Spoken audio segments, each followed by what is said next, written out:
What's going on, Monster Hunters and Monster Honeys? It's your boy Dak Down the Way, aka the Dick Dug himself. Yours truly is back again with the final boss in this game. It took us a very long time to get here, but we are finally here. Amidst the fact that Splatoon came out and I was directly involved in some of that gameplay right there, I've been giving Monster Hunter a little bit of a rest, you know what I mean? And I feel like it was earned. It was definitely earned. I put in a lot of hours of Monster Hunter, and I need to switch it up. I need to switch up from straining my eyeballs with the handheld in my hand to straining my eyeballs on the big fat TV. But all that being said, Monster Hunter is finally back in. I've had my good fill of Splatoon. I played it for about a week. I'm not bored with it by no means. It just means that I don't feel like I need to play it every waking second in which I am awake. But I do still play it frequently, and I've recently got back to streaming Monster Hunter on my Twitch. So, without further ado, let me introduce to you let me look it up right here. Okay, let's see. That's a weird word. Gogmazios? Gog. Okay, we're just gonna call him Gog, or the nickname on here is George, so I will call him Weehem. Not really, but anyway, Gog right here, he is the final boss, the final Elder Dragon to this game. Granted, I believe there still is two other monsters out there I've yet to fight. The, what is it?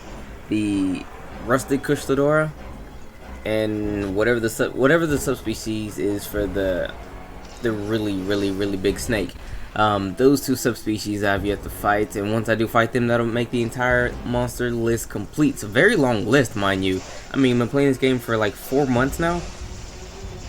I know I've been like kind of slacking, because I used to give you guys like 4 or 5 videos a week, and I slowed up on it because either things got a little bit harder in the game, or I ran out of steam. So with all that aside, without further ado, let's actually get into the reason why people are probably here today. Let me talk to you about Gog. Now, I have made his armor. Technically, I've made his armor. I just need another pure crystal to finish making the helm, so I will say that I made his armor. He is an Elder Dragon, like being said here. If you've played much of the single player, and you've heard instances in which the characters were talking about how massive storages of gunpowder has been lost, they're referring directly to this guy right here. What he does is he feeds on gunpowder. That is part of his diet. A strange diet indeed. I'm guessing gunpowder being the actual refined version of what he would probably eat. If anything, he was probably eating, I don't know, maybe some kind of a something that would, you know, hold fire. Not necessarily hold fire, but something that would cause things to combust. Maybe a type of well, whatever gunpowder is in its raw form within nature. I'm not sure of what it is, but anyway, it eats gunpowder.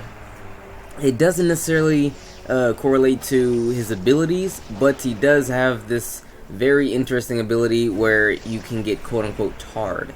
Now, what that is you've seen the black goop fall on the ground already here. What that is if you step in it, you won't get hurt or nothing like that, but it's much like being trapped within the Naracella's web. You step in it, you're hindered, you have to, you know, smash buttons to get out of it. He normally doesn't actually actively seek out people who are within it, like who are trapped within it, because normally a monster, the greatest one I can think of is the Great Baggy. If the Great Baggy puts you to sleep, he instinctively goes for his strongest available attack to hit you with it. If he sees that you're asleep, his hip check. This guy, not so much. You can get stuck every now and then, and he'll just act normally. Granted, though, that doesn't mean you still won't get hit, because his attacks are fairly strong. I won't say his weakest attack is probably his little tar beam, to be 100% honest. I want to say it's like a huge beam he does, but it's just straight tar. I can get hit with that maybe twice before death, but other than that, let me tell you about his other beam. Now, he is of fire element, so to speak, meaning he can do fire damage to you. He will do his fire damage to you in one of 2 ways.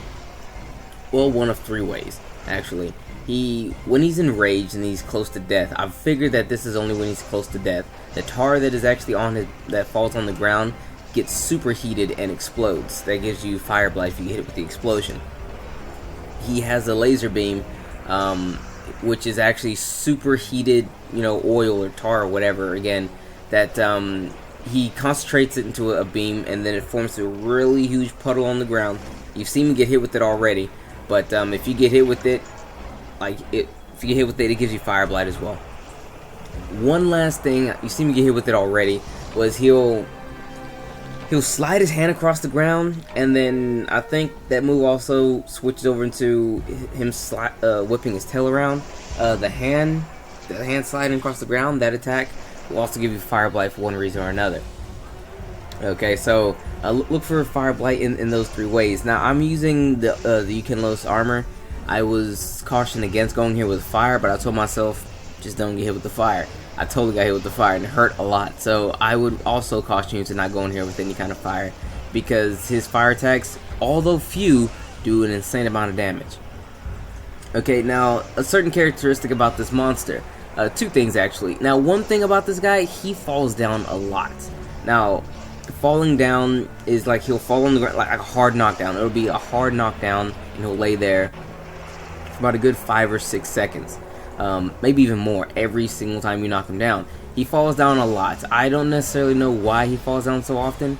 It might just be, the fact that this game is easier than most Monster Hunter games. But look, there he is. He's falling down again. He falls down. You see him fall down like 20 times this whole fight.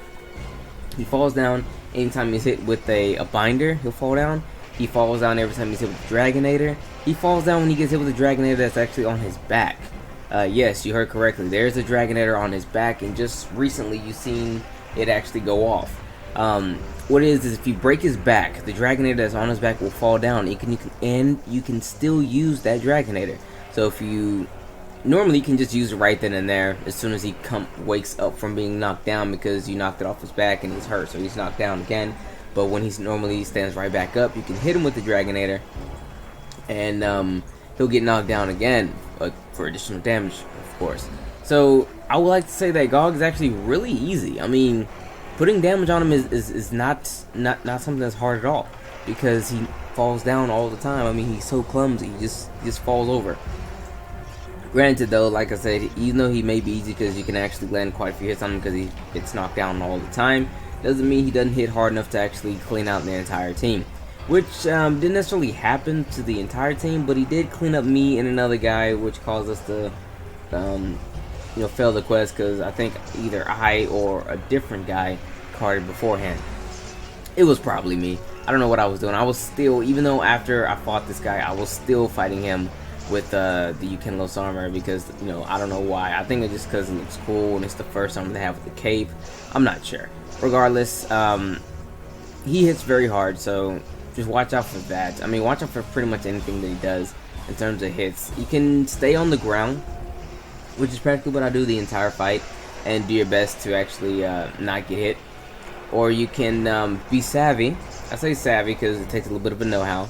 You can actually work the battlegrounds. You know what I mean? You can use the cannonballs, you can use the ballistas, you can use all the goods that the game provides you to actually fight this guy. Now, I recommend when you actually play this thing, get comfortable with all the equipment that's actually at your disposal here. Get comfortable with using binders, the ballista, the cannon, and the demolisher. Now, the demolisher, I actually don't know exactly how to get the ammo for, but if you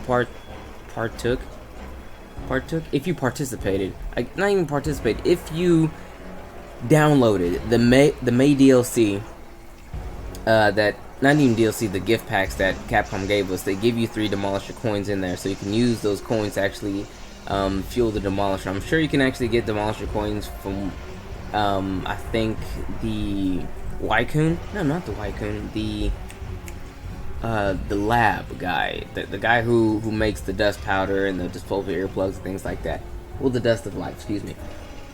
I'm sure you can get it from him. I'm not 100% positive, but I'm pretty sure you can. It just takes a lot of resources and a lot of time in between.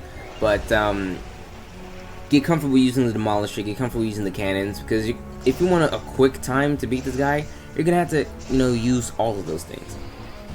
In this hunt right here, I was going here with veterans, friends of mine, the homie Chris, the homie Cookie, and there was another guy I'm not sure of, but they all wanted to actually do the hunt with me, and then they're all really experts at this. So that's the only reason why this hunt went by so quickly, because I don't feel like I did much. I didn't know how to actually use the cannons or use the ballistas or use the binders or use anything really. So I kind of stayed on the floor most of the time. I'd stayed on the floor for the sake of me not messing up, because I know that if I could poke the monster long enough, it'll eventually kill it. And also to get some really nice shots like this. I mean, when Gog is actually really enraged and he's close to death, I want to say a little more than halfway, he will go into this incredibly insane state right here where he will actually take flight, and the oil or the tar that falls off his body will explode like this. This is how you know when you're close. You're close to beating him is when he actually gets into this state right here. He won't fly or do anything like this beforehand.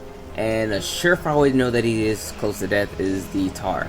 The tar is only cool when he's not close to death, but when he's close to death, whether he flies or not, the tar will emphatically come down as it normally does and then explode. So watch out for that. Okay, watch out for that. But it's a good sign. It's a great sign. It's one of the greatest calls to let you know that you're actually close to winning.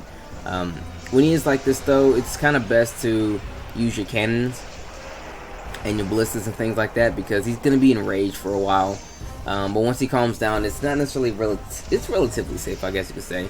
Not necessarily recommended for everyone to be down again, because the little tar explosions constantly have you on the move. You have to always adjust your positioning and adjust your playstyle to accommodate the fact that well, you think you're good to go at one spot, but then some of those will rain down on you. You have to adjust your positioning, and when you adjust your positioning, he might be winding up for an attack, so you have to watch out for that attack and another attack. So it can kind of sometimes get a little carried away and out of hand, but if you're able to manage it pretty well, you should be able to do okay.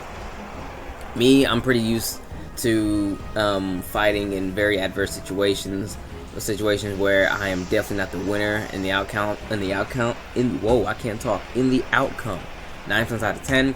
So fighting him on the ground when he's enraged like that isn't necessarily too hard for me, although it's still a challenge, but I'm just good at that because I've always fought like that. I'm not saying no one else can do it, but sure, go ahead and do it. If you can do it, if you're used to it, then by all means go ahead and do it. If you're not trying to be one of those guys who use the cannons and the ballistas and things like that, go ahead. If you want to assign roles to these things beforehand, it's actually a really good idea. I would actually recommend assigning roles to see who does what, who's in control of what type stuff. It helps streamline the fight a lot better, and the outcome could be, you know, success a lot quicker than naturally. So with all this said, I think that's all I have to say about Gog. How far am I? 13 minutes in. What? Still got like 10 minutes. Only got like 8 minutes, I think. What else can I say? Yeah, I pretty much gave you everything that you can get from. Oh yeah, let's talk about armor and weapons and whatnots. Okay, because that's also important. Okay, so Gog's armor is actually really useful. Really useful armor. No, well, it's relatively useful. Let's put it like this: relatively useful. The skills on it aren't necessarily the world's greatest things. Give me a moment while I cheat and actually look up these skills right now. But I remember when I looked up his equipment, I was like, oh, it's pretty decent. You know what I mean? It's nothing to call home about, but it's pretty decent as is. The one thing you really want though is his weapons. His weapons is the stuff that everybody really wants, because his weapons are they're rank 10, so the highest rank in the game. They excuse me, they have incredible sharpness. Okay, they have incredible sharpness. They have a very small amount of negative affinity, I believe, and they have sleep. So they're like the only level 10 sleep weapons you will ever see ever. So go ahead and pick those up. There's a weapon for everyone: great swords, dual blades, long swords, switch axes, insect blades, bows. I don't think there's bow guns, to be honest. There's bows, but no bow guns. But everyone else is covered. I plan on making the lance and yeah, just the lance. Maybe the lance and the gun lance. Definitely the lance. I'll be doing the lance and the great sword, emphatically. His actual armor though, hold on, let me get this real quick. Give me a second, guys. Hold on. Normally I have this set up, but I didn't have this set up correctly. This is bothered me. This has bothered me. So I will say this about his armor: his armor is susceptible to fire and dragon. Okay, so if you're good and you know what you're doing, you're gonna go in there with either the fire or the dragon. So go in there with dragon if you have it. I mean, you could go like the way I did. I'm actually being really weird about this right now, aren't I? But Stygian Zinogre, if you don't have a lot of good dragon stuff, Stygian Zinogre at G rank, you'll fight him before you fight him or fight Gog. He has pretty good weapons in terms of the dragon element. I'm using one of them right now. It can actually still be upgraded another level, but I was like, yo, forget it, let's just go ahead and fight Gog right now. So Stygian Zinogre is a great monster to have to get dragon weapons from if you're in a pinch. So you can definitely do that. If not, get some fire. Ash Catcher Watch and max that weapon, should be okay. If not, you can, I don't know, scrounge up some kind of Rathalos or something like that. It should be fine. But his skills, the whole armor will give you expert. Well, okay, critical eye, about 15 points. I think that's like critical eye 2, artillery, arcana, and that's it. You know, arcana, I believe, is like it gives you a boost in your abnormal weapon attacks. So it's like, what is it? It's awakening, and it gives you a boost in the awakened element or the status element, which is a pretty dope skill. You know, that alone. Couple that with you know, let's say sharpener or sharpness +1 if you can, and that alone is a pretty nice set all by itself. That alone right there. So the armor isn't too bad. It's weak to fire and dragon, more dragon than it is fire. But if you can get the weapons are really nice. They actually are really good weapons. A lot of people, when they first fought Gog, they use a lot of his weapons. I mean, all the time, because it was just a great weapon. It's easy to make. The parts just practically fall off of this guy.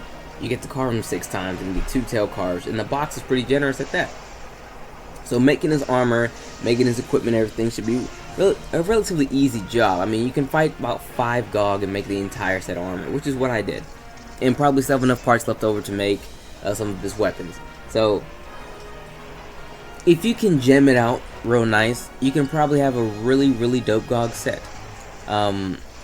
So look into making the armor if you want a really nice set of armor. I mean, you get about 10 slots to play around with. If you want to put decorations in there, you can fix the fact that sharpener, the speed in which you sharpen the weapons is -10. You can fix that, and you can probably gem in sharpness +1. Like I said, I would totally gem in sharpness +1.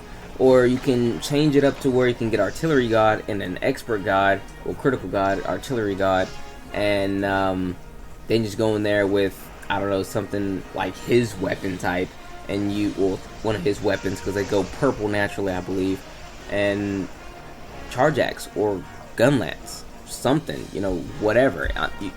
His armor allows you to be relatively versatile, and his weapons are really good at that as well. So without further ado, that's all I have to say about Gog. Everything I said, everything I can about him. He falls over all the time, so you can actually do a lot of damage to him really quickly. Everything you hit him with, the Dragonator, the Demolisher, the Binders, a full barrage of cannons, I believe, will knock him down. So you can, do a lot of damage to him. He falls down after, doing normal damage to him like you would a normal monster, but you can do that normal damage where he falls down quite often. So fighting him shouldn't be too hard of a thing, because like I said, he does fall down quite a bit. So you should be able to get a lot of damage put onto him quickly. Granted, he does attack, and he attacks hard.